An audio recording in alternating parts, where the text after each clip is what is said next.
Salam, hər vaxtınız xeyir olsun. Kanalıma xoş gəlmisiniz. Coğrafiya test toplusu suallara qaldığımız yerdən davam edirik. Sual 125. A və B məntəqələrinə aid olan xüsusiyyətlər. Deməli, A yerləşir 20 dərəcə cənub enliyində, B yerləşir 20 dərəcə şimal enli dairəsində. Gəlin baxaq. 1. Yaz gecə gündüz bərabərliyi günü günəşin düşmə bucağı eyni olur. Biz bilirik ki, yaz gecə gündüz bərabərliyi günü günəş ekvatorda zenitdə olduğu üçün hər iki yarımkürədə bərabər işıqlanır. Ona görə A və B-yə günəşin düşmə bucağı eyni olacaq. Bir düzgündür, biri götürürük. Yazaq 1. 2. Qış gün dönümü günündə bərabər miqdarda istilik alırlar ifadəsi yanlışdır. 3. Ekvatordan məsafələri eynidir. Bəli, hər ikisi də 20 dərəcə şimal və cənubda yerləşirlər. Ona görə ekvatordan məsafələri eyni olur. 3-ü götürəcəyik. 4. Yerli vaxt fərqləri 1 saatdır. Aralarında baxaq görək. B 30 dərəcə qərb uzunluğunda yerləşir. A 15 dərəcə qərb uzunluğundadır. Bəli, aralarında 15 dərəcə, yəni 1 saat vaxt fərqi var. Bunu götürəcəyik. 1, 3, 4. 5. Cənub qütbündən olan məsafələri eynidir ifadəsi yanlışdır. Çünki B şimalda yerləşir, A cənubda. Təbii ki, A daha yaxındır cənub qütbünə. Eyni olmayacaq da məsafələri. 5-i götürmürük. 6. Yerli vaxt fərqi 45 dəqiqə deyil, 1 saatdır. Bunu bayaq demişdik. Çünki 1 saatımız 15 dərəcədir. 6-da səhv fikirdir. Deməli, 1, 3, 4, 125-in doğru cavablardır. Sual 126. Konus proyeksiyalarına aid olan xüsusiyyətlər. 1. Ekvator xəttində təriflər 0-a bərabər olur. Bu ifadə aiddir silindrik proyeksiyaya, ona görə biri götürmürük. 2. Meridian və paralellər bir-biri ilə düz bucaq altında kəsişir. Yenə həmçinin bu da silindrik proyeksiyaya aid olan xüsusiyyətdir. 3. Paralellər qövsvari formada, meridianları isə bir nöqtədən çıxan xəttlər kimi təsvir olunur ifadəsi konus proyeksiyasına aiddir. Ona görə götürəcəyik. 3. 4-ə baxırıq. Toxunma paralelləri boyunca təhriflər olmur. Bəli. Baxaq 5-ə. Ekvatora yaxın ərazilərin xəritəsinin tərtibi üçün daha məqsədə uyğundur. Bu da silindrik proyeksiyaya aid xüsusiyyətdir. Götürmürük. 6. Qütb ətrafı ərazilərin xəritəsinin tərtibi üçün daha məqsədə uyğundur. Bəli. Qütb ətrafı ərazilərin xəritəsinin tərtibində konus proyeksiyasından istifadə edilir. Sual 127. Bu səfər silindrik proyeksiyalara aid olan xüsusiyyətləri soruşur. Gəlin onları da qeyd edək. Qütb ətrafı rayonlarda təhrif olmur. Bu konus proyeksiyasına aiddir. 2. Meridian və paralellər bir-biri ilə düz bucaq altında kəsişir. Bəli, bu silindrik proyeksiyadadır. 2-ni götürəcəyik. Qlobus ekvator boyu silindrə toxunur. Bəli, 3-ü də götürəcəyik. 4. Bu proyeksiyada meridian və paralellər qövsvari formada təsvir edilir. Bu konus proyeksiyasındadır. Ona görə biz 4-ü götürmürük. 5. Ekvatordan qütblərə doğru təhriflər artır. Bəli, bu da silindrik proyeksiyadadır. İstənilən paralel boyu təhrif 0-a bərabər olur ifadəsi yanlış ifadədir. Ona görə 6-nı götürmürük. Deməli, 127-nin cavabı oldu ki, 3, 5. Keçdik 128-ci suala. İki şəhər arasındakı məsafənin 1/50 milyon miqyaslı qlobusda 7,5 sm olduğunu nəzərə alaraq, həmin məsafənin yer üzərində neçə kilometr olduğunu hesablayın. Təbii ki, biz həqiqi məsafənin düsturuna əsasən hesablayacaq bunu. Həqiqi məsafə bərabərdir miqyas. Miqyasdan 5 sıfır ataq. 3, 4, 5, yəni 500 kilometr vurulsun. Xəritədəki məsafə və ya qlobusdakı məsafə 7,5 sm. O da bərabərdir 3750 kilometr. Deməli, 128-in cavabı oldu 3750 kilometr. Sual 129. A və D məntəqələri arasındakı məsafəni ABCD xətti üzrə hesablayın. Bu da asan sualdır. Gəlin hesablayaq. Deməli, A-dan B-yə doğru biz meridian üzrə hərəkət etdiyimiz üçün hesablama işi də meridiana uyğun olacaq. Yəni, meridian üzrə neçə dərəcə getmişik? 40 dərəcə getmişik. Ona görə biz bilirik ki, meridian üzrə 1 dərəcənin qiyməti 111 kilometrdir. 40 dərəcəni tapmaq üçün 40-ı vuracaq 111-ə. O da bərabərdir 4440 kilometr. Deməli, A-dan B-yə 4440 kilometr. B-dən C-yə tapaq. B-dən C-yə baxırıq. Buradan bura 20 dərəcədə, buradan da bura 60 dərəcə toplayırıq. Fərqli yarım kürələrdədirlər, məntəqələr.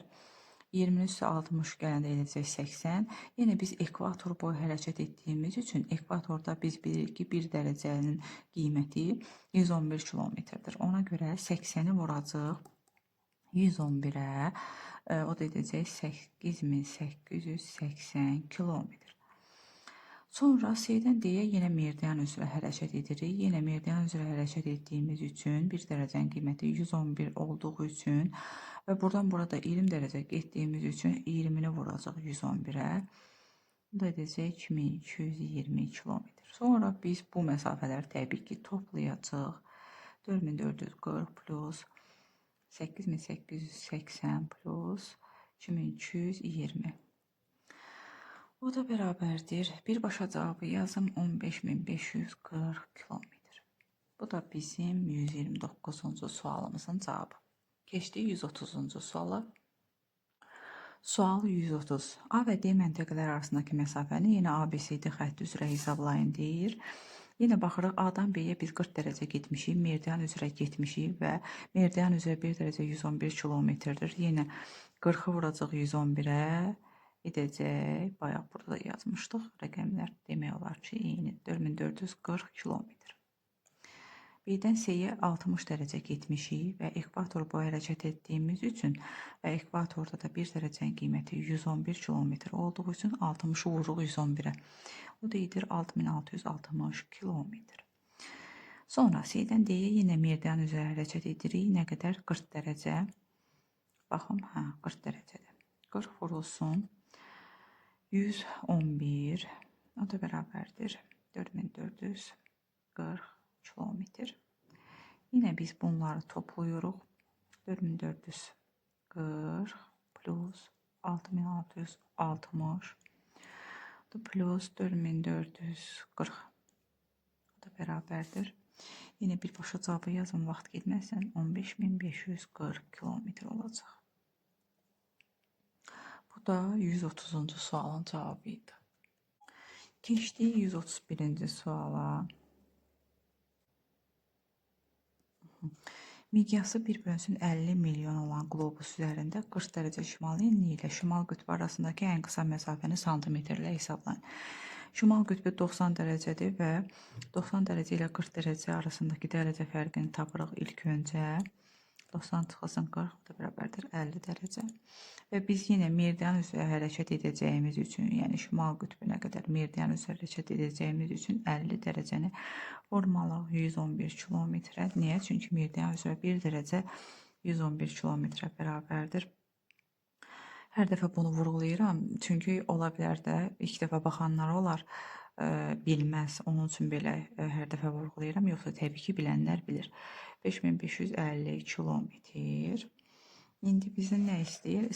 Ən qısa məsafəni santimetr. Xəritədəki məsafəni istəyir. Xəritədəki məsafə bərabərdir 5550-ni, yəni həqiqi məsafəni düstura əsasən hesablayırıq. Həqiqi məsafəni böləcəyik miqyasa. Miqyasdan da 5 sıfır atanda edir 500. Bu da bərabərdir. Birbaşa cavabı yazıram 11,1 santimetr. Bu sualın da cavabını tapdıq. 11,1 santimetr. Keçdik 132-ci suala. Ekvator üzərində aralarındakı dərəcə fərqi 5 dərəcə olan A və B məntəqələr arasındakı məsafə xəritədə 22,2 cm olarsa, sahəsi 1562,5 kvadrat kilometr olan meşənin həmin xəritədəki sahəsini kvadrat santimetrlə hesablayın. Deməli, ekvator üzərində dərəcə fərqi 5 dərəcədirsə, biz bunun həqiqi məsafəsini tapa bilərik.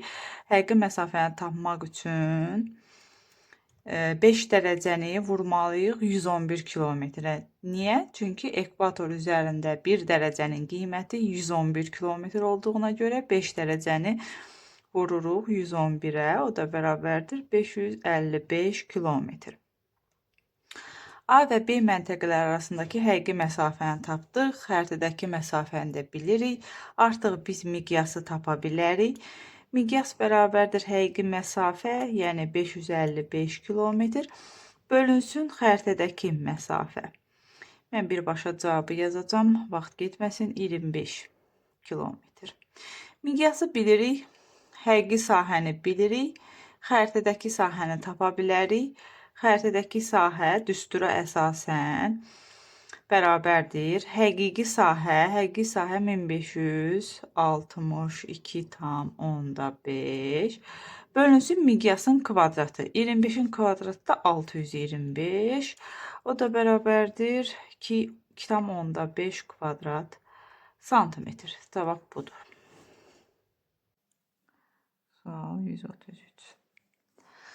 Coğrafi koordinatları 130 dərəcə qərb uzunluğu və 40 dərəcə şimal enliyi ilə olan A məntəqəsi ilə Bakı şəhəri arasındakı ən qısa məsafənin kilometrlə hesablayın. Deməli, Bakıda yerləşir 40 dərəcə şimal enli dairəsində.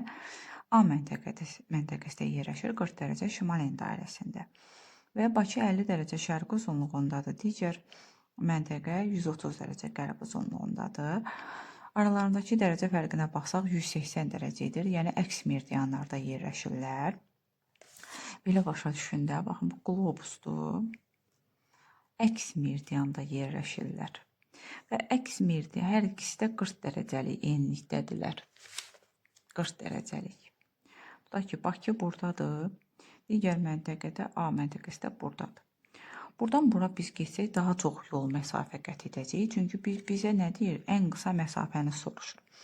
Ən qısa məsafəni biz qütbdən keçməklə tapa bilərik. Yəni qütbdən keçsək ən qısa məsafə olacaq. Amma buradan bura dərəcə fərqi 180 dərəcə olur. 180 dərəcə. Amma qütbdən keçsək dərəcə fərqi az olacaq və tez çatmış olacaq A-dan B-yə. İndi gəlin baxaq. 40 dərəcə olduğu üçün qütbə qədər olan dərəcə olacaq. Buradan bura 50 dərəcə. Çünki bura 90 dərəcədir.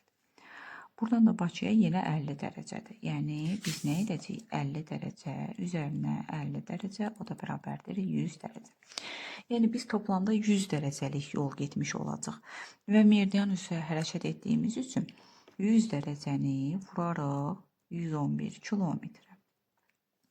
Yəni meridian üzrə 1 dərəcə 111 kilometrdir. O da bərabərdir 11100 kilometr. Bu da 133-cü sualın cavabı idi. Keçdik 134-cü bu bölmənin sonuncu sualıdır. Sxemə əsasən ölkə əkinə yararlı torpaq sahəsini 1,6 kvadrat kilometr genişləndirərsə, əkin sahəsi neçə faiz artar? Deməli, biz xəritədəki sahəni bilirik, miqyası bilirik. Buna əsasən biz həqiqi sahəni tapa bilərik. Həqiqi sahəndə düsturu necə idi? Həqiqi sahə bərabərdir xəritədəki sahə, yəni 10 vurulsun. Miqyasdan da biz 5 sıfır ata bilməyəndə bura vergül qoyuruq. 0,8 kvadrat kilometr olur.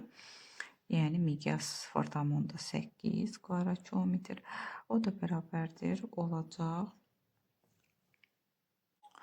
Miqyasın kvadratını yazmadıq burada bayaq. 0,8-in kvadratı olacaq. Yaddan çıxdı, qeyd etmədik. Deməli 10 vurulsun 0,8-in kvadratı olacaq 6-dan bir dəqiqə. Birbaşa cavabı yazmayayım. Birbaşa cavabı yazmayayım, qarşılıq olmasın. 10 vurulsun 0,dan %64. O da bərabərdir 6,4 kvadrat kilometr. Deməli, həqiqi sahə 6,4 kvadrat kilometrdir. İndi nə deyirlər? Deyirlər ki, həqiqi sahəni 1,6 kvadrat kilometr genişləndirərlərsə, əkin sahəsi neçə faiz artar? Deməli, 6,4 bura keçin, burada yer qalmadı. 6,4 bildiyimiz kimi 100%dir.